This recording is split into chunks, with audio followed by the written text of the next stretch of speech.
Hi, I'm Streaky, this is Metropolis Mastering, and this is Shay from ACM, and today we're discussing experience and what it brings.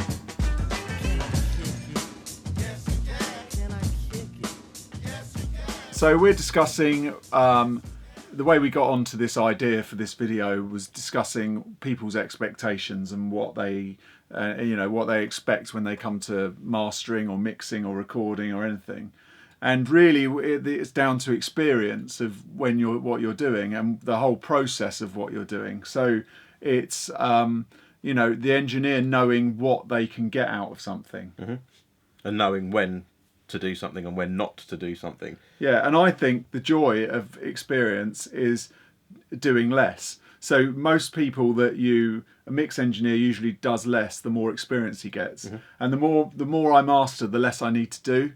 Because you learn not to do stuff, because if you're doing something there, it's going to change something there, which then you have to change something there and change something there. And I think when you very first start out as a recording engineer, mastering, mixing, whatever you're doing, you're liable to put everything in and put every EQ you've got, every compressor, try and slam stuff on just for the sake it's there. Just because it's there, and you don't know to just leave it alone, and it will probably sound good if you just do one little tweak and add a little bit of level. But that obviously depends on the experience of all the engineers that, as a mastering engineer, that's the experience of all the engineers that have come before you. So if for instance the person who's writing the song, if they've written a bad song, then the singer has trouble singing it. She's then out of tune, they're then processing her vocal to death. The backing tracks, they're not feeling it too much because the song hasn't got much to it. So then it's recorded, the recording engineer's not feeling it, it's not recorded very well. Then the mix engineer gets it and he's just like, oh my god, what's all this? They've thrown loads of stuff at it to try and get it to work. So he's got to strip loads of stuff back.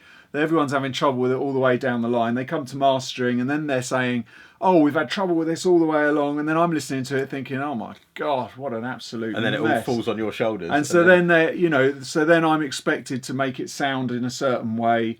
And, all the way through the process, it's been hammered to death. And then at the end they say, can you make it sound like Chris Brown? And they've got this mess. And you're just like, oh my god. Chris Brown, they went round 20 writers, first of all, to find this song for him, the beat for him.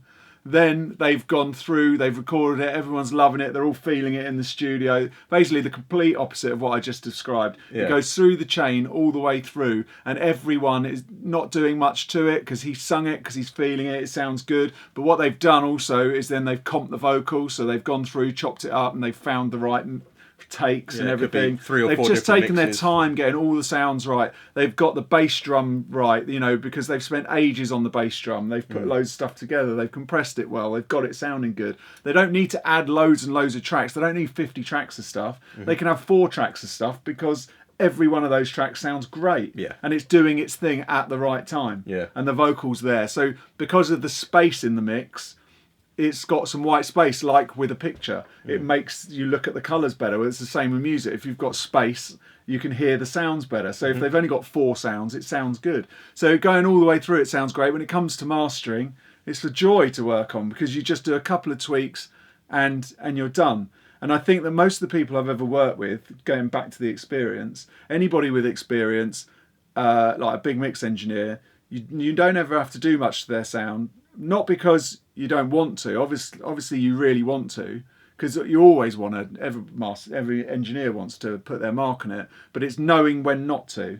And that's what you need to know. So these guys know they've given you what they think is their best result, and because they're part of the chain of experience, they know that's how it should sound. And all they want you to do is basically get it to level of commercial level. And you don't really need to do much more to it. You may have to do a little tweak here and there, but it's not a lot. It's half a dB.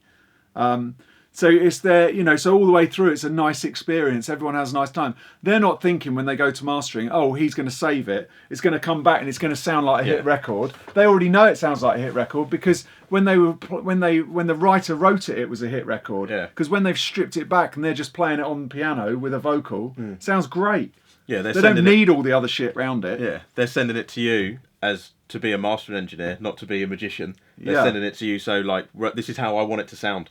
this is how it's supposed to sound. So just make it sound a bit louder in a room and an environment that you know when you listen to it, this is how it's supposed to sound. Yeah. Rather than, oh, this sounds okay, but could you make it sound like you said, like a Chris Brown record? If it doesn't sound like one at mix stage, it's not going to sound like one at master. If it doesn't sound like one at writing stage. Yeah, of course, yeah. And it's like don't have the stage. mentality of fixing it at the next stage. Fix it before you pass it on to the next Yeah, person. yeah, so get it right. So you've fixed. got it the best it can possibly be at that stage. And yeah, you with experience, you will get it to a good level. But that takes years and years, and you have to be patient with that. You're not going to get that straight away. The problem is you have to make the mistake in order to know. Yeah, yeah. You have to get the learn from experience, your you have mistakes, to learn from it. Like knowing that sticking 17 plugins on a kick drum in a mix might not be necessary when it just needed a little bit of level, some monoing, and a tiny little bit of EQ on it, tiny little bit of compression, instead of loads of different things on top of it. Yeah. Because you have them in your arsenal of plugins or gear, you don't need to use it. And the latest plugin. Yeah, exactly. It's like once you get the latest plugin, you think it sounds good on this, so I'm going to use it on everything. It might be a case of you use it once in a month,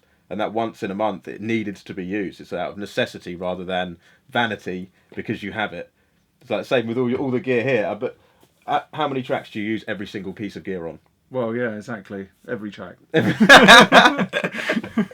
But no, in fairness, there's what you wouldn't use every single compressor. But most of the time I might use a few different bits of kit, but I'll be going through them just for vibe. Yeah. So like just going through the Sontec, nothing on it, just in. Yeah. And it's got a feel to it. Same with the Avalon. Same with even half a dB, 1 dB sort of gain not staging even that through sometimes. that. Yeah, I might add a little bit just to gain stage it, Yeah. which then pushes into the But it's the not like you're tubes and going stuff. like 4 dB on the slat on the manly, and then no chance. exactly. Well, you try not to. Sometimes you have to if it is. I mean, appalling. level wise, yeah, but then it's that you would only be doing that if it was what you got given wasn't at a sort of level that was they're happy with. Do you know what I mean? So if you get something that they're happy with, you don't really have to do anything. Well, there was a guy who I worked with once when I worked at Battery years ago, and he worked on all the Sex Pistols stuff, and Joe Strummer was in the studio, and he just came in, and he was what they used to call a balance engineer. Yeah. And he just came in,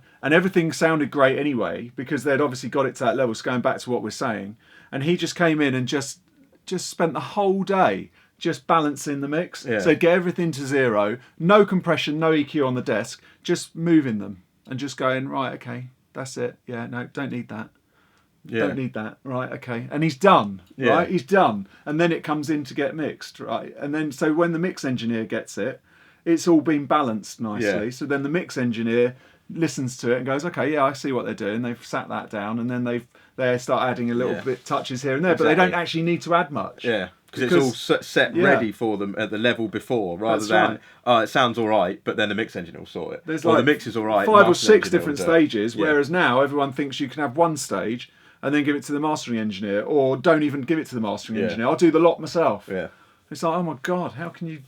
I can't do that. You've said you can, but I can't.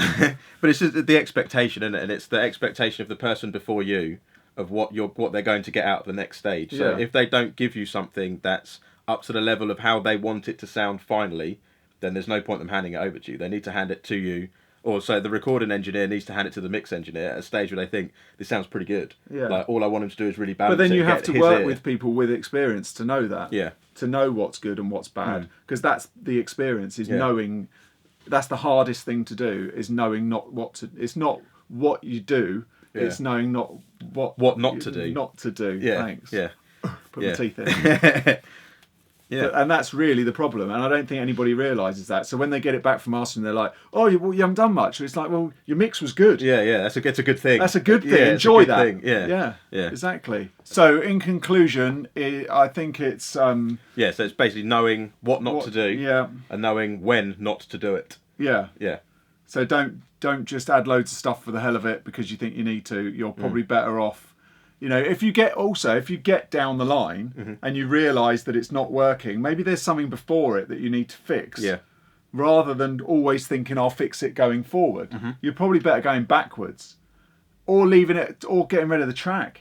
And just starting again. Start again. Do you know what I mean? If there's a problem at some point, then you've got to find out what that problem is and adjust to it.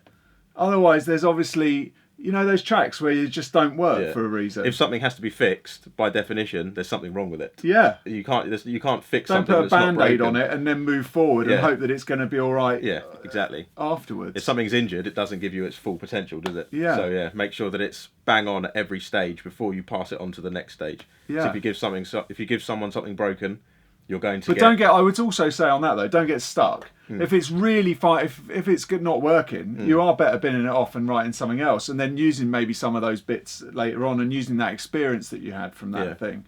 But I think it's really about knowing what not to do. And when not to do it. Yeah. Okay, I'm going to go and shoot myself in the face. And that was Shay, and this was Streaky, and thanks for watching. Please subscribe, please leave some comments. If you've got any videos that you want us to make, then please let us know. But make sure you subscribe so that we can really annoy you with the next one. Thanks for watching, bye.